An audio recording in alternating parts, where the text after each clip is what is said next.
Hallelujah. Hallelujah. Blessed be Yehovah our King, creator of heaven and earth. Yehovah is his name. Unto him and him alone do we give glory. Thanking the Most High King for my life, food, clothing, and shelter, wisdom, knowledge, and understanding. And it is once again with extreme pleasure that that here at Congregation Beit CHOKMAH. First and foremost, my name is Uzi Alewi. I'm one of the teachers at Congregation Beit CHOKMAH, located at 382 Hamilton, Brooklyn, New York, and in Brooklyn, New York, in the Red Hook. Red Hook section of Brooklyn. How can I forget that? Thank you, Nasik. And today, once again, this week, we bring you another episode or another week of Nasik Zurishaddai, highlighting the previous week's portion, that portion being Wayechi. Nasik Zurishaddai will be going over it, and hope that you get something out of this portion. Pray that the Most High God be with each and every one of you. At this time, I turn it over to Nasik Zurishaddai ben Yehudah. Shalom, Nasik. Shalom. First of all, let's give praises to the Supreme Eternal Universe, God of my forefathers, Father Abraham, Yitzchak, Yaakov. To respect to the Dais platform on, which is Chief Prince Ariel from D.C.B. And I'm also the host of this program, the Chief Uzael, and all other princes, chief brothers and sisters, Maureen, and the different rabbis that might be listening. And I'd like to greet you in the time of my forefathers, Shalom Aleichem, and an early Shabbat Shalom. Shalom, I'd like to also start off with saying, Adonai Seftadi Takufi Agitila Theka, the Lord opened my lips, mouth should declare that praise. Last time we was in the book of YAH, and YAH was when Yehudah made his appeal to Joseph, who he didn't know as Joseph at the time, and also was willing to make a self-sacrifice for his brother Benjamin. Joseph also at that time was touched by that nobility that he revealed himself to his brethren. And his immediate concern was that for his fathers. We also read, also in the last week's portion, we noticed that he sent wagons and stuff for his father, and when the news that Joseph was alive. Now, it's been quite a while, since Joseph, the father heard anything from Joseph, mourning for 20-something years. And the unique thing about it is that sometimes, no matter what you tell an individual, it's something about when he saw the wagons, then his spirit revived within him. And so not to belabor that was the last over a week ago portion. It's strange that normally the wagons is pulled by oxen and not so much by by in them days, not by donkeys and mules, especially a load that's really laden with a lot of stuff. And hence another term we're going to see in the blessings as one of the sons is referred to as ox. And if we think about those that study prophecy in Ezekiel and whatnot, in the Macabre, you had these four beasts, these four creatures and stuff like that, situated at four cardinal points. But I'm not going to focus on that much in this particular talk. Now we come to the episode of Wayechi. All right, so we know. Before I get to it, I'd like to also bring out that Yaakov received his vision from the Creator, at night after he offered up a sacrifice on his way to Egypt. Now, Yaakov is one of the only patriarchs that's referred to by both names, and the last vision we read about that he actually received from the Creator. Though it's addressed as Israel, he called him Yaakov twice. And instead of calling him Israel. And you say, well, why Yaakov if his name is Israel? We know what Yaakov mean. We know what Yisrael mean. So, so why call him Jacob over here and call him Israel? And his name has been changed to Israel. First, called out by the angelic being that he wrestled and confirmed by the creator himself. But he's going now to Egypt to satisfy his physical needs. So when you're talking about, when you refer to yourself as Yaakov, B'nai Yaakov, it's more physical involved, you know, and you know, not so much being a supplanter, but it's about carnal needs, physical needs. It's you know, it's not enough that he heard about Joseph as alive. It's not enough, you know what I mean, to say he's doing well. He needs to physically be able to say, I could see him and behold him and really look up close up on him. Also, I'm going down there because of the conditions around in the land of Canaan. Food. So all this is a physical need that Yaakov's going down for. Even though the book describes him as, you know, Israel later on, but as the creator address him in that vision and call him Yaakov, you know, in that sense to go down. Because one thing is the mission. He's the only patriarch, you know, that's outside the land 2 times. You know, Abraham went outside, you know, the land, you know, himself, but for a different reason. Abraham come from Ur of the, you know, from Ur of the Chaldean into Israel. Then he, you know, so he's born out the land. You know, he went down to Egypt and come back, but he dies in the land. Yitzchak, born in the land, never left the land, and dies in the land. And as we come to this particular portion with Yaakov, he's born in the land, leaves out the land, come back in the land, and go back out and die out the land, and needs to be brought back into the land. So his travels and episode is much more, you know, extensive than the other patriarchs in that sense. You know, he goes to 2 different regions. First, from where his father come from, where his roots were, and then he goes where his youngest son is, which would be actually a descendant of his, which is Joseph. Now, when we look at Wayechi, the word itself, which means and he lived, and a lot of people will see this similarities between Wayechi and Kaye Sarah. And when we look at Kaye Sarah, and you read about Kaye Sarah, it's at the end of her life. She's already dead. Wayechi, we come into the end and close of Yaakov's life. But yet both of them means live. So when Sarah says, and she lived, but she's already dead. And when Yaakov said he lived and he's getting ready to die. So it's a difference in the area. So now I'd just like to offer this for thought. As we just to sum up some things, is that and Kaye Sarah, her life impacted those people while she lived and also after she's gone. Yaakov's life is a serious impact while he lived, but not necessarily so much when he's gone. And we'll visit that just a little bit. I'm just going to speed through this a little bit in the sense that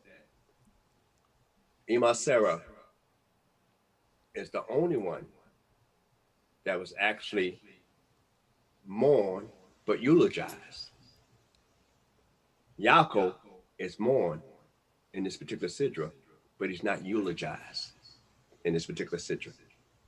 And you say, well, how do we know that, you know, nobody, you know, eulogized and spoke greatly of him? I mean, then, or you might say, there's no need to speak greatly of him because he's already was a great man. When, you know, Abraham went to bury Sarah after she was dead, the first thing was he eulogized, you know, and then he mourned.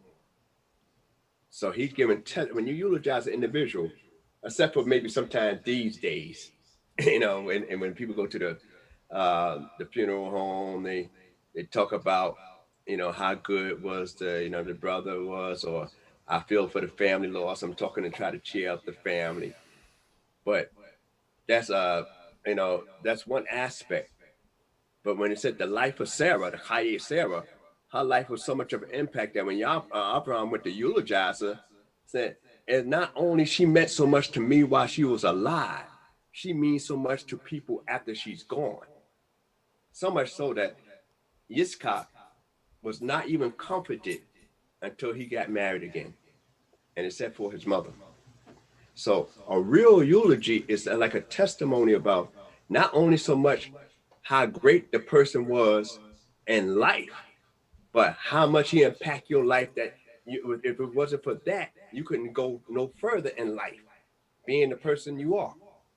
So, or he helped shape your particular life or mold your particular life in a particular fashion. That is Kaye Sarah, where Wayechi, in a sense, is, and he lived him for him. And he said, well, when he came down to Egypt, we talk about the, you know, and when the Pharaoh asked him how old he was, one of the things he spoke on was that, you know, he said he was 130, and yet his age, his years didn't attain to that of his forefathers. You know, been sorrowful. And one of the brothers at the D.C.B, Chief Taniel, spoke on it a while back about Yaakov's trouble. He come out the womb rumbling, you know, grabbing hold of stuff. You know, after that, he goes, and not only goes to that, he, you know, he had to flee from the father's house because the brother wanted to kill him. Then after being free of trying to escape from a possible homicide or you know, I mean, a bloody battle, he goes get dogged out or, you know, abused by his uncle Laban.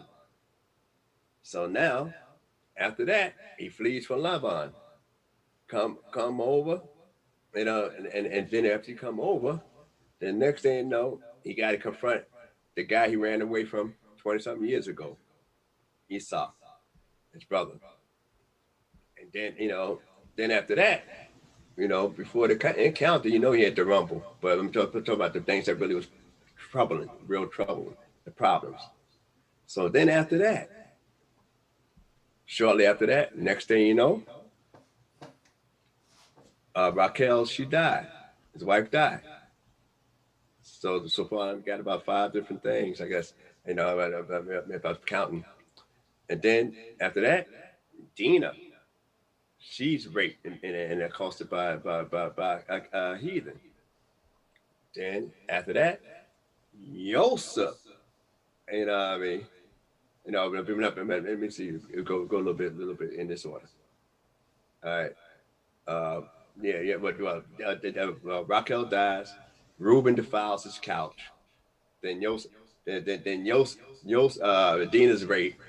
Then Yosef is sold. Then Shimon is held hostage for a while. So all this here that happened to him. Now he's coming to live for himself. So now the word Wayechi, every letter in Hebrew has a numerical value. So Wayechi numerical value is 34. We know Yosef left at 17, and we know Yaakov lived in the land of Mizraim for 17 years. So his whole life, where he felt that he really enjoyed himself, was as long as he was around Yosef and knowing that Yosef was alive. He took care of Yosef for 17 years, and Yosef basically supported him for 17 years, paid measure for measure. And that was real living for him with no stress for him. So hence the difference between Kaye Sarah and Wayechi Yaakov, because sometimes it's what mark you leave on other people behind you, as opposed to, you know, you just saying, okay, I did what I could do and then I'm out. So that's, you know, that's what I figure was a significant difference to be brought out. So now we, in this particular Sidra, you also have several things that go on. You know, the last of the years of Yaakov's life, you know, Yaakov blesses his sons and Joseph and his grandsons, Ephraim and Manasseh. Yaakov blesses all his sons, And Joseph reassures his brothers that they would be well cared for, you know, and, you know, them and their families, and they would be safe. And Joseph dies at 110 and makes the children of Israel swear to carry his bones off. So now I just want to focus on a few things in here, not much, but that's pretty much the Sidra, just, you know, because I know I'm not going to cover every particular thing in the Sidra, but I like to bring out a few points in the Sidra, starting at, for those that don't know how we have it written up, we have in, it starts at 48th chapter in the regular book. No, 47, yeah, 47 chapter, 47:28. 47:28, and those that follow in regular text. All right. We're in the And book also, of. yeah, before we in the book of Genesis, and also, we cover that as we go. If you got it, We're in the book of Genesis, chapter 47, verse 28. Hallelujah. hallelujah. And Jacob lived in the land of Egypt 17 years. So the days of Jacob, the years of his life, were 147 years. And the time drew near that Israel must die. And he called his son Joseph and said unto him, If now I have found favor in thy sight, put, I pray thee, thy hand under my thigh, and deal kindly and truly with me. Bury me not, I pray thee, in Egypt. But when I sleep with my fathers, thou shalt carry me out of Egypt, and bury me in their burying place. And he said, I will do as thou hast said. And he said, Swear unto me. And he swore unto him, and Israel bowed down upon the bed's head. All right, right then and there. I just want to stop there for a moment and finish out that 47th chapter. All right. Now we know, you know, time drew near that he died, and he called for Joseph. And, you know, he may, you know, and want to be buried at a certain location. Some people say, well, I don't care where they throw me. I don't care what they do with me. But the last rites, you know, is an act of kindness in the burial. And we're going to get a little bit more into it. I think I'm thankful that Gabbai Eliyahu spoke, you know, somewhat extensively on burial practices and stuff like that. And this is where we're going to learn some things about. It does matter about how you get your house in order. Now, what comes along with this particular Haftorah, I mean, the Sidra is the Haftorah with Dawi, you know, and you know, which you know, I just highlight the difference at the end when we go through this here. All right, so anyway, he wanted him to swear, you know, so it means something when a person take an oath, you know, and it's something that you can say, okay, ain't my word good enough? Yeah, your word is even better when you tack it onto somebody that you know that's higher than you, that can hold you to consequences that I can't. So that's one of the purposes of binding yourself to the oath, by oath to the Creator, is that you know that if this individual can't extract justice from you, that the Creator Himself can execute the judgment on you, because you use His name as part of the oath. So that's why it's imperative for individuals to commit themselves, you know what I mean, when they make an oath before the Creator, that they must keep their oath up. You know, that's one of the things. All right, we're in the 48th chapter. Chapter 48, verse 1. And it came to pass after these things that one said to Joseph, Behold, thy father is sick. And he took with him his two sons, Manasseh and Ephraim. And one told Jacob and said, Behold, thy son Joseph cometh unto thee. And Israel strengthened himself and sat upon the bed. I held right there. Now, one of the things is this, that this the first time in scriptures that you ever heard of a person sick in scriptures. Yaakov was the first guy to become sick. You know, and that's a unique thing to be taken up in this particular point. All right, go ahead. Verse 3. And Jacob said unto Joseph, God Almighty appeared unto me at Luz in the land of Canaan and blessed me, and said unto me, Behold, I will make thee fruitful and multiply thee, and I will make of thee a company of peoples, and I will give this land to thy seed after thee for an everlasting possession. And now thy 2 sons, who were born unto thee in the land of Egypt before I came unto thee into Egypt, are mine. Ephraim and Manasseh, even as Reuben and Simeon, shall be mine. All right, now this is the first time you read about, an actual man adopting grandkids and bringing them up on another level with his own particular kids, and he doing that with Joseph's kids. All right, so now we don't read where Joseph had any more than them 2 children. But if he did, they could have either went under, Ephraim's banner or on Manasseh's banner if they wasn't direct children of neither one of those 2 sons. All right, but here, when he talking about that, he gonna elevate Joseph on a higher level. So Joseph actually is coming more on a level of a patriarch. Now, what was unique that we read where the last word from the Creator came to Yaakov. Joseph had dreams and was able to interpret dreams, but we don't find anywhere, where in any of those dreams or any Joseph's life period, we don't find where the Creator. We've seen where the Creator was with them, but Joseph never had a revelation from the Creator, as great as he was. And neither the other sons that we read about at this particular time. So the last in Revelations was, that we read in the book of Genesis, out of all of them was only with Abraham, with Yitzchak, and with Yaakov.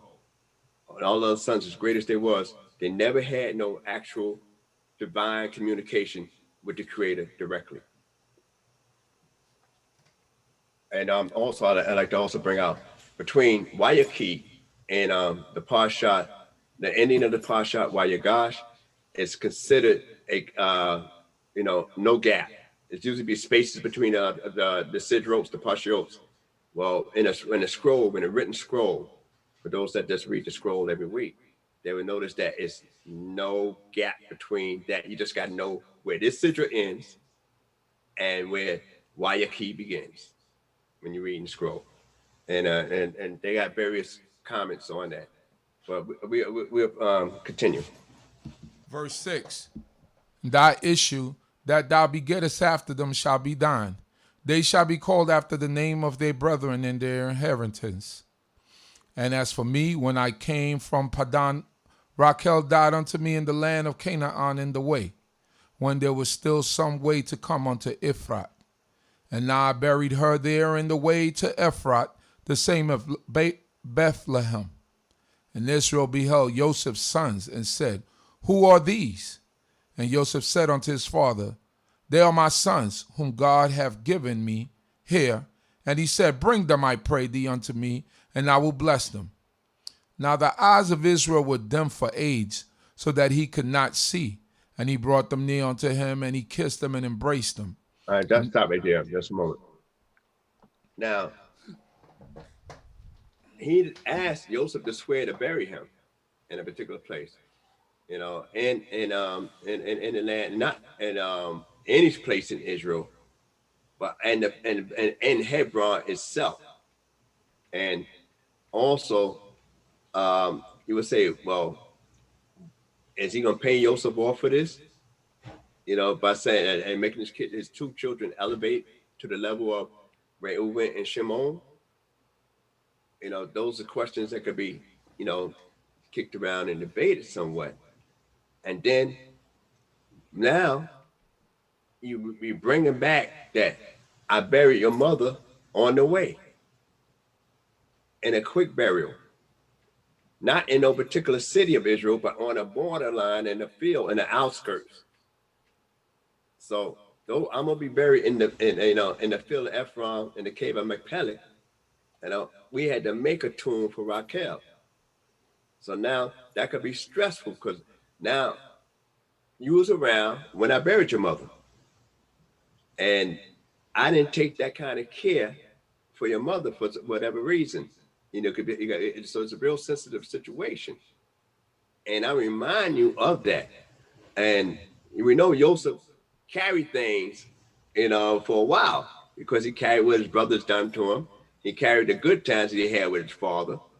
And since he carried the good times that he had his father and carried his brother done to him, then I wonder how he feel about that. That my mom, you didn't take the time out. And it was not like we was in a hurry.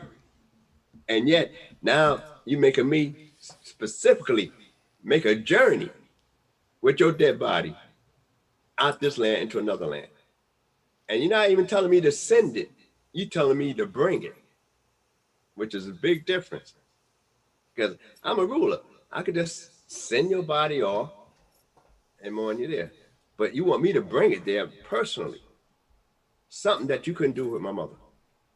So that is, will show a great amount of love and kindness coming Joseph's part.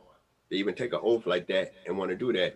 And he said he would do likewise, and likewise meaning that, oh yeah, I'm gonna be up and buried, out the, like now I'm gonna be buried in this land permanently, but I'm have my bodies taken up as well. So we're gonna go just a little bit more because, like I said, we're just gonna touch on a few things. Verse 11. Yeah. And Israel said unto Joseph, I had not thought to see thy face, and lo, God had let me see thy seed also. And Joseph brought them out from between his knees, and he fell down on his face to the earth. And Joseph took them both, and Ephraim in his right, and toward Israel's left hand, and Manasseh in his left, and toward Israel's right hand, and brought them near unto him. And Israel stretched out his right hand, and laid it upon Ephraim's head, who was the younger, and his left hand upon Manasseh's head, God in his hands wittingly, for Manasseh was the firstborn. Hold right there. Now, these kids, if Yaakov been there 17 years, these are grown men. These ain't no little bitty boys. Now, these ain't no toddlers. Because they was born, before the famine. These kids was born.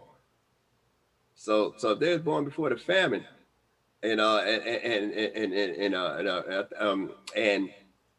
they right there now. These are grown guys crouching down between their father's legs.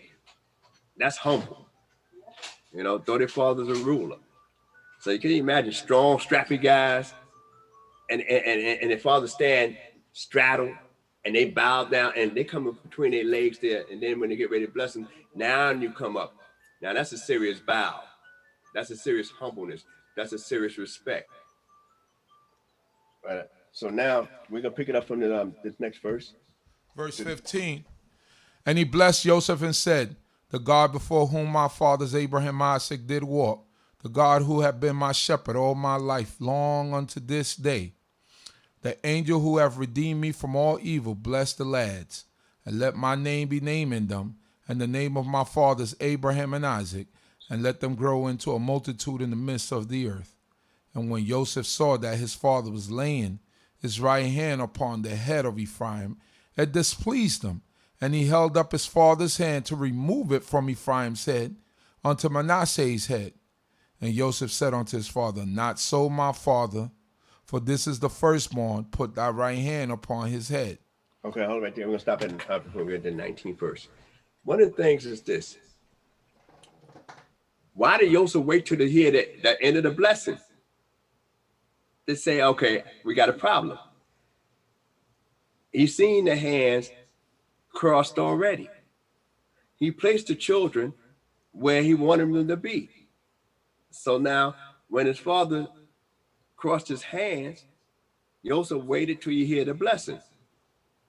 Perhaps you figure, we don't know why he waited. because the book don't say why he waited, but we know right then and there that when we look at it, that he waited to after the end of the blessing, and he put his hands on Ephraim, knowing that Ephraim was the younger, and that Manasseh was the oldest, and Joseph was upset behind that, and the blessing was the same. There was no difference in the wording of the blessings. Like Ephraim, this is gonna be your blessing, and Manasseh, this is gonna be your blessing. The words are the same, but only difference is the hand position is different. The right hand being the hand of strength and might, as opposed to the left hand. And that's only because, they say, what is normal? Normal is a majority. So that's the only thing basically when you say what is normal, when something becomes a majority, pretty much. So now, and Joseph is upset because of the way the blessing went. But then when his father showed favor to him, his brothers was upset. So sometimes, with his own sons, he's like, hey, my father's still doing what been going on for a few generations in our line.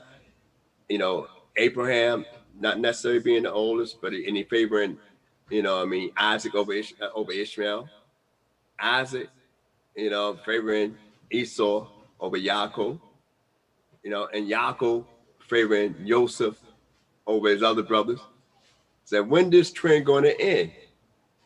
So now that makes it brings up a lot of issues and provoke a lot of thought. So now, and what it says here, Verse 19, and his father refused and said, I know it, my son, I know it. He also shall become a people, and he also shall be great. Howbeit his younger brother shall be greater than he, and his seed shall become a multitude of nations. We're going to finish this chapter out. Yeah. And he blessed them that day, saying, by these shall Israel bless, saying, God make thee as Ephraim and as Manasseh. And he said Ephraim before Manasseh. And Israel said unto Joseph, behold, I die, but God will be with you, and bring you back unto the land of your fathers. Moreover, I have given to thee one portion above thy brethren, which I took out of the hand of the Amorite with my sword and with my bow. All right, hold on right there. Now, what's important is we don't know. I go in this order. He said he know, and he said which one would be greater. But when you read the blessing, especially in the Hebrew, now in the English it could be misleading somewhat. You might can't pick it in detail, but those that read Hebrew, everything for blessings, the good stuff, and multitude, it's in the singular, but they are plural. And also that the children of Israel are going to be blessed after them. That means all the other sons of the children of Israel are going to be blessed after this formula. And you say, why? Because this is the first time you don't have sibling rivalry. Manasseh didn't have an issue with Ephraim getting the better blessing. And Ephraim didn't hold that over Manasseh, and I'm somebody. So, and Yaakov recognized that finally we don't have any sibling rivalry in the family. Because sibling rivalry from Abraham's time, sibling rivalry from his time, sibling rivalry from his children's time. So now I finally got a generation, and where outside the land, where there's no sibling rivalry, that the blessing could be the same. That's why I said make you like Ephraim and Manasseh, not for multitude, but be able to get along. That's why it says, behold how good and how pleasant for brethren to dwell together in unity. It doesn't necessarily have to be rubbing shoulders, but when people always say why can't we get together? It's not in our power to get together and gather together. It's in our power to get along with one another. Ephraim and Manasseh was able to get along, the protogenders. Now, later on in history, we had some issues. They had some issues later on in history, but they was able to get along for the most part. And that's why usually it's a tradition amongst rabbinic areas, those that follow that particular approach tradition, is that before the Friday night Shabbat meal, that the sons in the house, they were blessed, and they put a blessing on them. And, before they go to 357, the priestly blessing that's mentioned in the book of Numbers, they would bless them with this formula here. Make you ask, Ephraim and Manasseh, because, you don't want no strife, you want multitude, you want blessings. And also, and we got to always remember why Joseph named them the way he named them, but yet Yaakov blessed them the way he blessed them. And he wanted the rest of the nation to be blessed in that formula. And so, and then they'll say the Yehudah and Amishrecha, the priestly blessing after this particular prayer, and before they have the Shabbat meal on Friday night. That's a rabbinic tradition that they do. But and this way they would take that blessing from right here from the book of Genesis for those that might want to footnote in that area, that that's what they do. And for the females, they make them mention all the matriarchs, Sarah, Rivka, Leah, and Raquel. Usually they have Raquel before Leah, in that formula sometime. Why? There's always a lot of controversy about that. Why they don't use the matriarchs? The concubines. That's another controversy. But this is the formula they normally use right now. All right, so we can go on to 48. Oh, before I go to chapter 9, 49. Okay, no, all right, 49. Genesis chapter. Before we go there, and I give thee one portion above my brothers. I took out the hand of Amorites with my sword and with my bow. Now, we don't read with Yaakov having any other fist fights other than the womb, struggling in the womb and grabbing Esau's heel, and the wrestling of the angelic being, when he was coming back from Laban. So we don't know about any other. So tradition, and other books have it, but tradition as well. They say that when they had slayed the people of Shechem, we know from the book that they left because it caused them to stink when Shimon and Levi killed all the inhabitants of Shechem, and they left. And when they left from that particular locale, that they was gone for a while. And then we read when Joseph went to look for the brothers, they back in Shechem.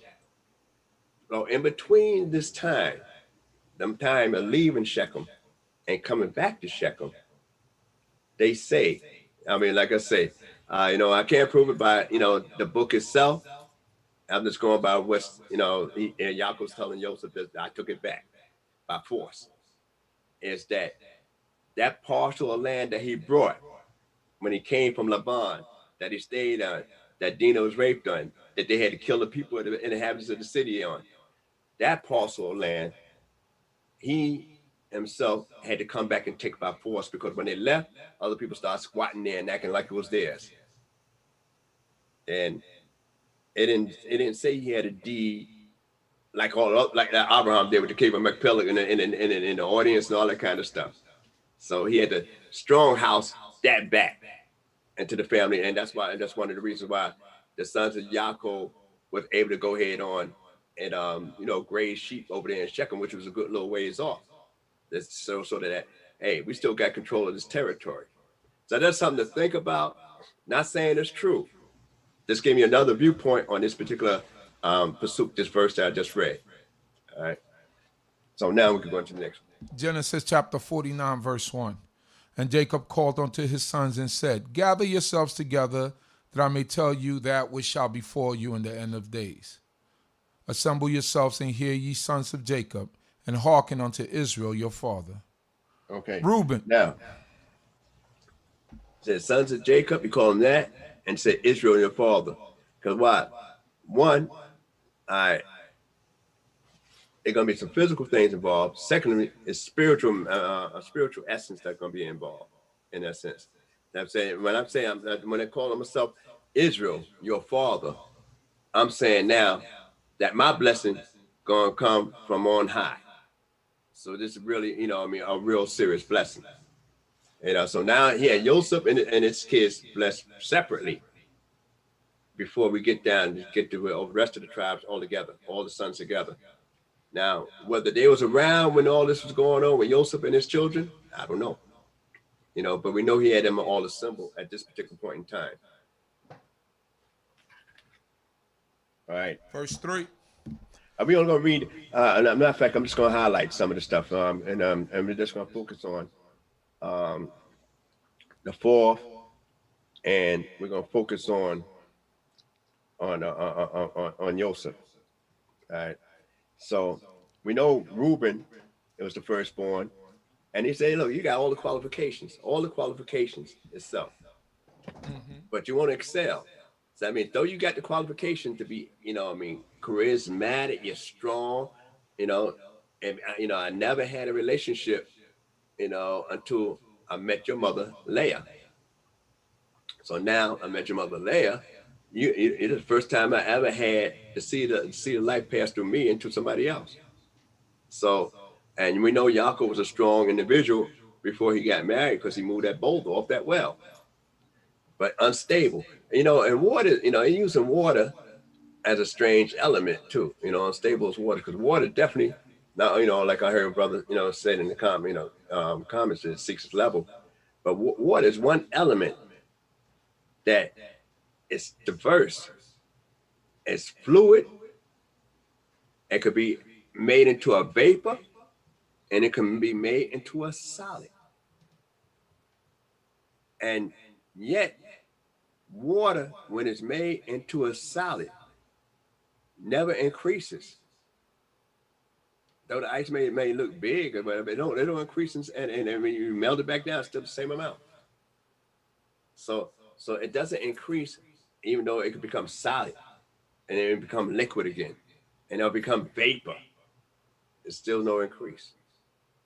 And yet, it's you know, but water could be a force, and it's a force to be reckoned with. And so it's talking about that Reuben character.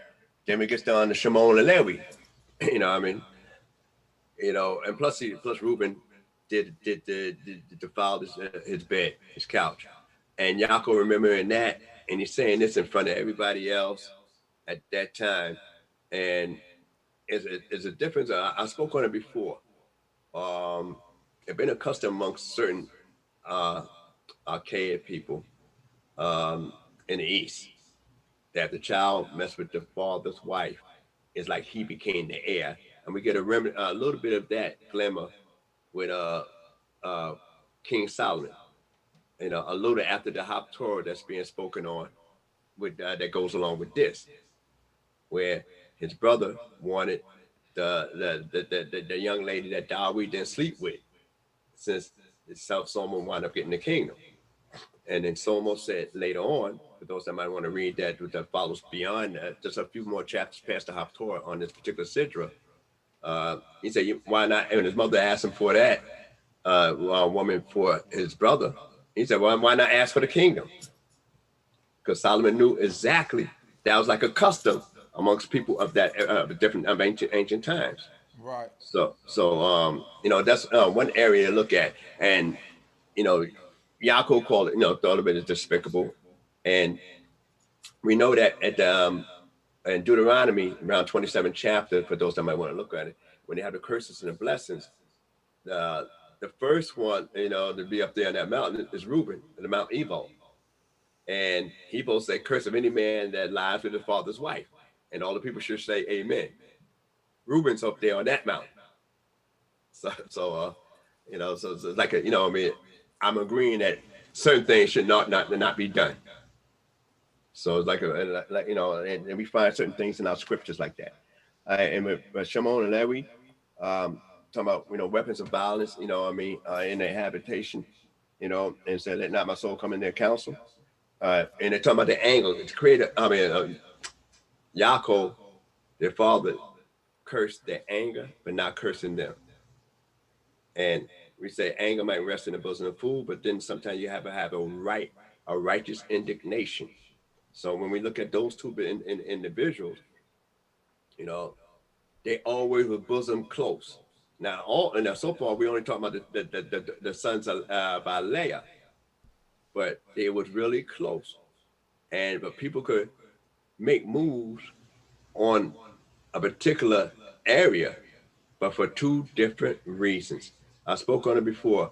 You know, Shimon might have want to kill, you know, we can't prove it, but I'm saying might want to kill, you know, the Shechemites simply because Dinah was his sister.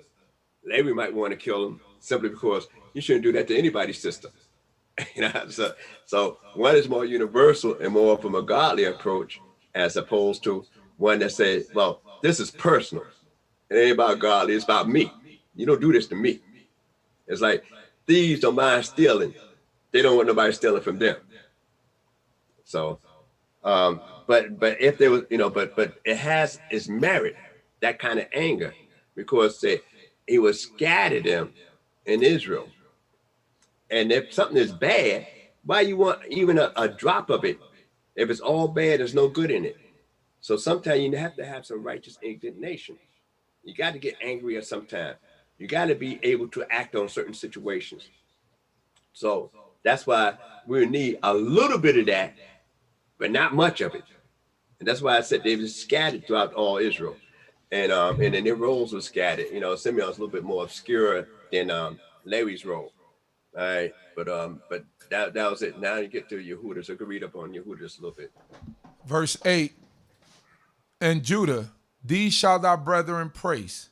Thy hand shall be on the neck of thine enemies. Thy father's son shall bow down before thee. Judah is a lion's whelp. From the prey, my son, thou art gone up.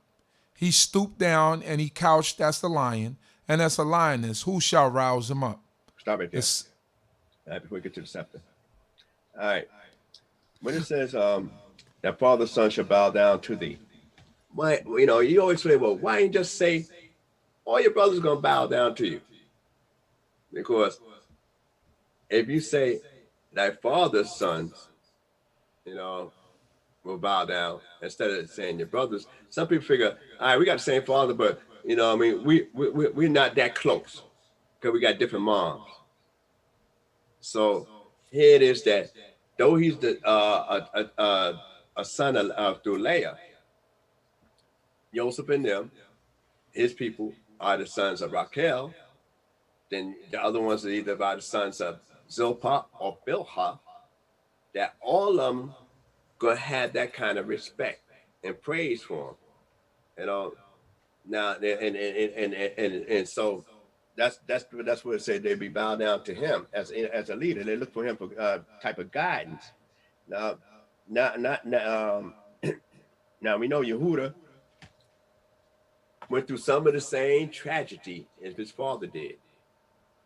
You know, had to leave his brothers.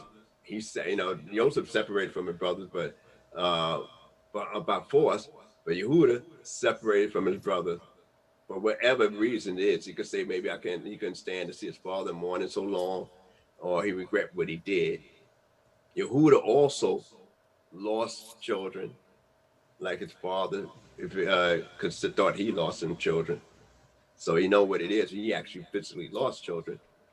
Yehudah himself said, look here, you know, I'll save Joseph in this fashion. You know, we don't get no money off of this here if we kill him. We get a profit off him selling them. So instrumental in that area. And also, you know, so he pulled Joseph out of the pit, had Joseph pulled out of the pit by some, by wanting to sell him. And that Tamar herself was saved from being burnt. So when you know, so they got comments on that, and you know, and they say, well, you know, measure for measure down in history. Daniel was in the lion's pit, and he comes out. He was a descendant of Yehudah, and he comes out without being tainted. You know, I mean, ate up by the lions, but the lions ate them guys that came in behind him when they said they wasn't hungry. When you got Shadrach, Meshach, and Abednego, Mishael, Azariah, and Hanael, they went to a fiery furnace, but they didn't get burnt. And so they always try to ascribe this to Yehudah's merit with the case with Joseph and with and being in the pit, and with the case of Tamar. All right, so where you know those three guys from the tribe of Yehudah was okay, And also, when you look at one of the descendants of Yehudah, Zerubbabel, who was part of the Second Commonwealth. So we read about two descendants of Yehudah. Solomon is accredited for building the temple, and Zerubbabel is the main guy accredited for building the second temple after the Babylonian captivity. All right, so we're just going to push up just a little bit more. Verse 10, the scepter shall not depart from Judah, nor the ruler's staff from between his feet, as long as men come to Shiloh, and unto him shall the obedience of the peoples be. All right, there's a lot of controversy about Shiloh, but I'm not going to focus on it now. I just want to go into this next verse, the 11th verse, and straighten out a couple of things. Binding his foal unto the vine, and his ass coat unto the choice vine, he washeth his garments in wine, and his vesture in the blood of grapes. His eyes shall be red with wine, and his teeth white with milk. All right. The reason I just want to focus on that, because a lot of people think about Yehudah and say, they read this and they say, oh, he was an alcoholic. He loved to drink his wine. But how could you praise an alky, a wino? Kids in the street make fun of a wino. They don't have respect for wino. Even in good times, they say Ned the wino. They don't even say Mr. Ned the wino. And so the thing is that grapes and stuff is a thing of luxury. In Egypt, the common people drink beer, but the aristocrats drink wine. So wine wasn't for everybody. Wine was an exclusive. Beer is for everybody. So, and then why would you tie your coat to a vine? How strong is a vine? So it's like showing wealth, and prosperity as well. And spark. So it's when it says eyes, red like wine, sparkle like wine, it means that he had that gleam. When you look at him, he had that staring gleam, like looking healthy and looking like he might know a little something. When he talk about his teeth and stuff like that, that's physical health. Physical health. That's all the basically saying. That he's healthy, he got a gleam, he got a glow about himself, he's charismatic. So that's what Yehudah is, charismatic. So that's why I said, all the brothers will, all your father's sons will praise him. Because, and the word Yehudah itself, like I say, the name itself has a tetragrammaton in it, for thanks. In the fourth letter in his name, he being the fourth child is Dalit. Make it sound like that New Testament. I am through I'm the way. So we're gonna go and we're gonna skip on down to Yosef, which is the 22nd verse. Verse 22. Yosef is a fruitful vine by a fountain. Its branches run over the wall. The archers have dealt bitterly with him and shot at him and hated him. But his bow abode firm, and the arms of his hands were made supple by the hands of the mighty one of Yaakov, from the shepherd, the stone of Israel. Even by the God of thy father, who shall help thee, and by the Almighty, who shall bless thee, with blessings of heaven above, blessings of the deep that coucheth beneath, blessings of the breast and of the womb. The blessings of thy father are mighty beyond the blessings of my progenitors. I will stop right there just for a minute. All right, that last one, the 26th verse, the blessing of thy father are mighty beyond the blessings of my progenitors. All right. And then it goes on and says, unto the utmost bound of the everlasting hills, they shall be on the head of Yosef, and on the crown of the head of the prince among his brethren. All right. In other words, right in there, he blew him up a little bit. That was his favorite son. But the thing was that Abraham, he was blessed. He was wealthy. And he was known. Yitzchak was blessed and wealthy. Yaakov, blessed and wealthy. All right. But they was ordinary people. Joseph, blessed wealthy, and renowned as a ruler. So therefore, his blessing superseded that of Abraham, superseded that of Yitzchak, and superseded that of Yaakov himself, saying, look, you running things. You running not only dealing with our people, but you're dealing with outside worldwide nations. You're running things in rulership. Abraham didn't have that. Isaac didn't have that. Yaakov didn't have that. Joseph had that. That's why it said your blessing is above that of my father's. And it's above on your head. Simply because of what you was able to achieve being a ruler and still maintaining your integrity. So that's so that's the blessing about above his progenitus. That Yaakov is recognizing that as well as stating that. And mind you, not all the brothers are around. And they can see that in themselves. They know the history of their family. All right. So now we're just going to go in the last son, Benjamin. Verse 27. Benjamin is a wolf that raveneth. In the morning he devoureth the prey, and at even he divideth the spoil. All these are the 12. All these are the 12 tribes of Israel, and this is it that their father spoke unto them and blessed them. Every one according to his blessing, he blessed them, and he charged them. All right, I'm gonna stop right there. I'm just going to just talk about the last chapter. You don't have to read that. All right. Okay. All right. But one of the things, we probably pick it up part of it as we go into Shemot. But one of the things that we know that, when Yaakov was sick, and then some things I passed by already, that he sat up in the bed when Joseph came. When he heard his father was ill, and one of the reasons he sat up in the bed, when he was been ill, is that if you look sickly, how I know that you really mean your blessing? How I know you're really into this? You look weak. Are you speaking gibberish? Are you sincere? Is it going to really take effect? So he shows strength in that area there. All right. We know also, and when we get into this 50th chapter here, that after that, that we know that Yaakov died.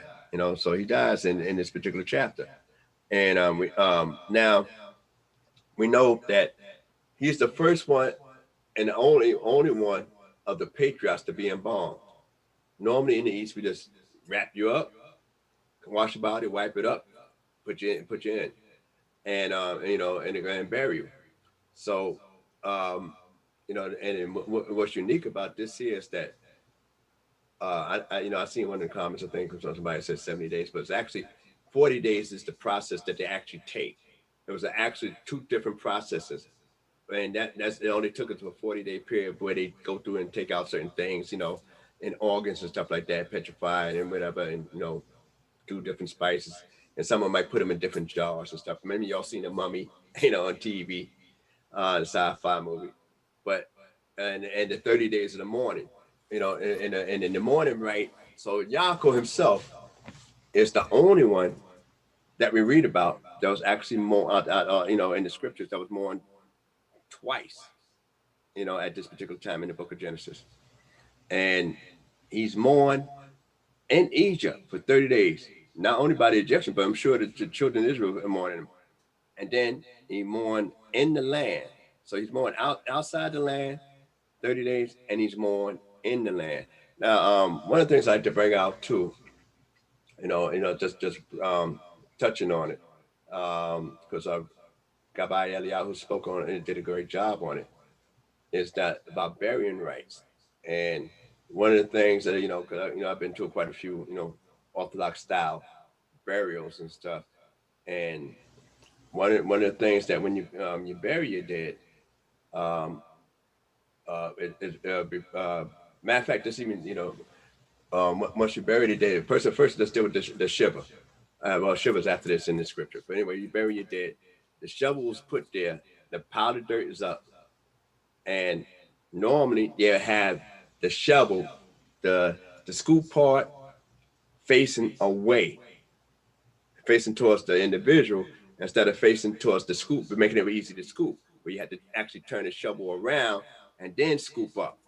And the thing is to teach you, that you're not in a hurry to get rid of an individual, but you know that you must get rid of the individual. You must put an individual away decently.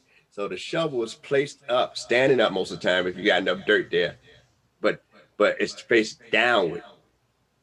And when you get ready to go and turn it over, you know, it's also symbolizing that you're tilling the soil too. Because when you do the soil, what you do with the soil when you're planting, you're tilling and turning stuff over. That's what tilling the soil is. You're taking topsoil and flipping it over, topsoil and flipping it over. And so, and one of the burial things, when you're at a grave site for a burial, that you don't hand the shovel to the next individual. You let any individual that's there step up and get the shovel. And then take about 3 scoops or whatever. Sometimes they do more, but 3 scoops at least. And then they put it back in that pile, whatever the dirt is left, and leave it for the next individual, so that everybody could show an act of kindness there, for the individual. Now, to set Shiva, just to share some, insight, because it said you mourn for him 7 days in the land. That's where they get the idea of setting Shiva for individual. But Shiva is it's similar to what it happened in the book of Job, where a person lost a loved one. You go to their house within the first 7 days. Now, if it's a Shabbat, they'll come to the Shabbat for prayers and everything like that. But if it ain't a Shabbat or a holy day, then they home in the house. They usually, some places they might cover up the mirrors. They have no entertainment. And when you go by the person's house, you go in there not necessarily to have a conversation, not necessarily to cheer them up, but you're actually going by their house to see if they're all right or they need anything done. And you don't institute the conversation. You let them institute the conversation. That's because you don't know what they want to talk, whether they want to talk about it. So that's how, setting Shiva is about for the 7-day period. So when a person would come down, the one that's sitting there, they would sit low. They don't sit comfortable in the chair. They don't sit on a throne or on a nice, easy couch. They'd be sitting low on the floor. They eat their meals in a solemn thing for them 7 days, except when Shabbat come in, then, they take that break on Shabbat, and then they resume till they complete the 7 days. And then people come by, right. They'll bring bread, wine, different food to eat. And if you're the one to sit in Shiva, if you want to start the conversation, they follow your lead in the conversation, not to talk about, oh man, you get over that, forget about that, man, step it up to, tough it up and all that kind of stuff. No, it's you must institute the conversation. So it's showing respect for the one that lost the individual, and also to show you how you treat the individual that's dead to the grave at the same time. And then when they say like a certain prayer called Kadishes, they usually go 11 months for, a father, a mother, or a wife, a spouse rather. And if it's your child, God forbid, 30 days, that's it. Because it's not usual for a child to go. I'm just sharing those insights there. Also, we know when Joseph left from up there, for those to study, because we go over this here chapter, the 50th chapter, you see a unique escort, the way they escorted there, and the way the brothers are sent out. They say the traditions that they had set around the tabernacle with 3 tribes to the east, 3 tribes to the north, 3 tribes to the south, and 3 tribes to the west. Well, they say that was from the pattern, traditionally from the pattern that they carried Yaakov's coffins out. That means that the tribe of Levi didn't carry the coffin because, whatever reason, they say they was destined to carry the ark. And Joseph, being a ruler, didn't carry a coffin. So he had his 2 sons carrying the coffin from the west side. We know that on the way to the land of Canaan, that the Egyptians led the way, but on the way back, the Israelites led the way. They gave them different, so that the order is important, coming in and going. And one one of the things too is that the dreams. There's another interpretation for the dreams, which well, I think I should save it for next Sidra, for the next Sidra, you know, for the next Sidra, come up with Shemot. Because things take a serious nosedive. So take a serious nosedive. So, you know, if, just in case I forget, I'm sure Chief Lewis might remind me about, you know, another interpretation for the dream that Pharaoh had. So, but before you close out, I have a quick question. Yes. It's about embalming, and I don't know if you could tie this in with a conversation we had a few weeks ago about birthdays, right? So when I researched embalming, and pretty much it says that it was invented in Egypt, but it was invented and it was used for a religious rite because the Egyptians believed that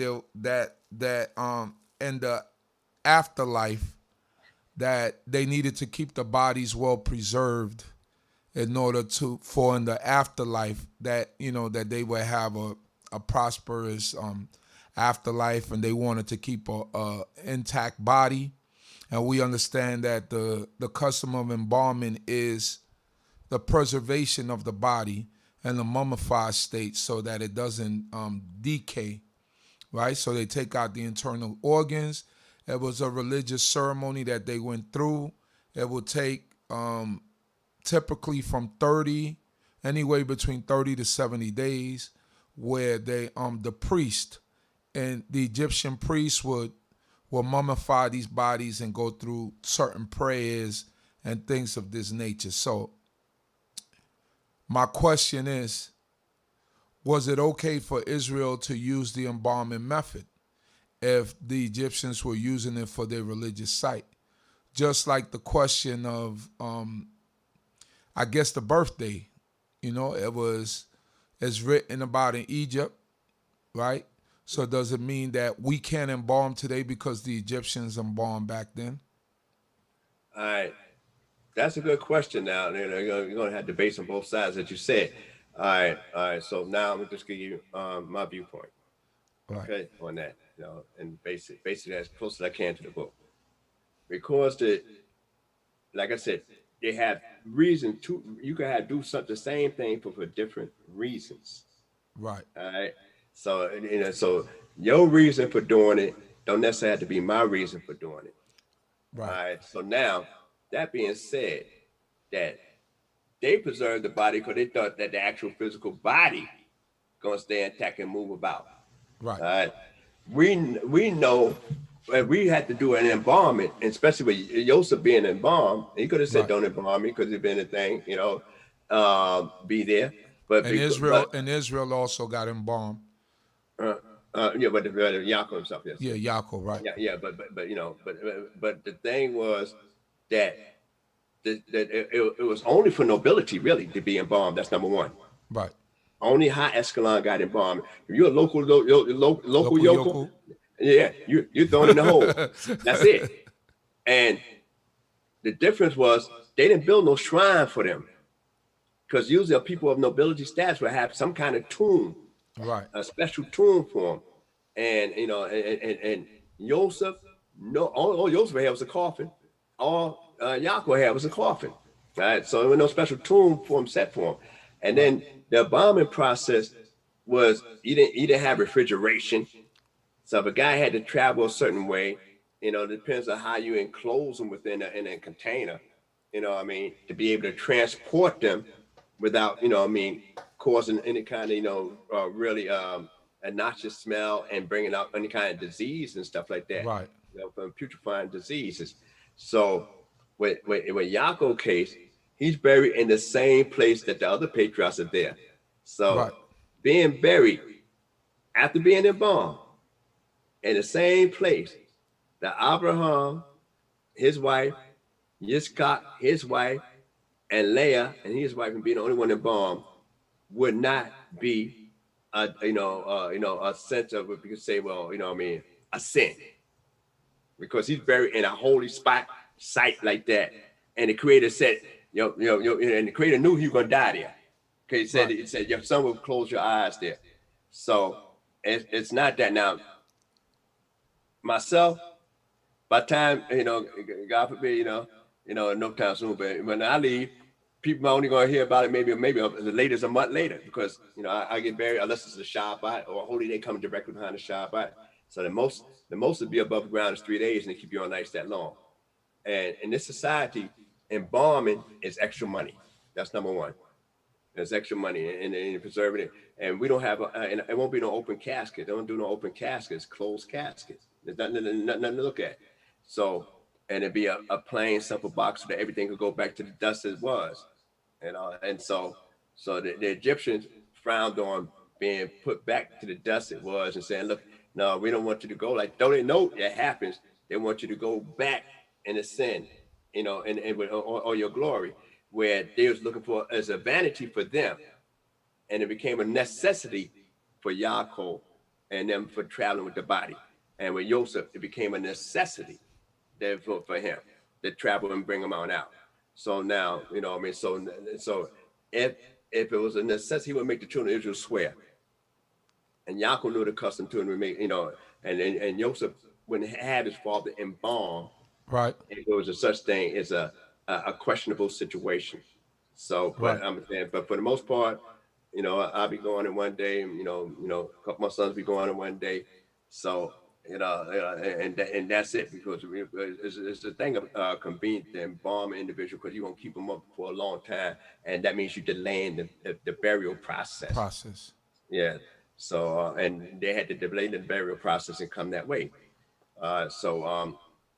And that's the only time you read about embalming itself, in there. And so I don't see anything wrong with it. See, and what is customary and traditional is slightly different. Right. You know what I mean? So and one of the things too, why Joseph he made the swear to bury his father, why he had to ask Pharaoh's permission. And then when he asked Pharaoh's permission and told Pharaoh what he had to do, he said, because his father made him swear. Right. So Pharaoh recognized that well, even though I don't want him to leave, the oath you made, I don't want you to step between you and God. Right. So he had to, uphold that. And and one interesting thing I like to bring out, though, for people to think about, and maybe get back to me at another time, is that while with Joseph, when he closed out this particular Sidra, mentioned about, I'm going to take care of you and your families at the end. At the family, Yaakov was there 17 years. The family was supposed to last 7 years.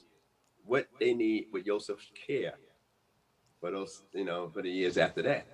Right. So it's one thing that a midrash on about to see what people, speak on it in that sense.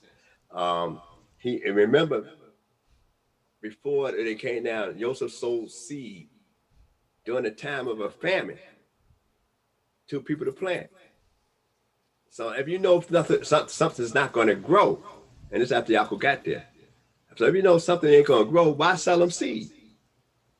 Okay, that's robbing. That would be ethical. So some of the things they say, well, when Yaakov was there, everything was okay. Once he died, the other 5 years jumped in from that point on for 5 years. So that's one viewpoint on it. But it's just something to notice that Joseph sold him seed and said it's 5 more years is only the second year of the famine. Okay. So why sell him seed after the second year if nothing going to grow? So something must have changed. But then it went back to that. When Yaakov was alive, everything was blessed. He was a blessing to Pharaoh and everything like that. And if you're going to bless Pharaoh, what you going to bless him with? He got money, he sent for you. He got gold, he sent for you. But my land ain't producing. Right. That's something necessary. So I hope you got something out of what I said, those that listen. And any mistakes been my own, and I'll try to be a lot shorter in the future. But that's okay. Shalom Aleichem. Shalom Makah. Shalom. Blessed be.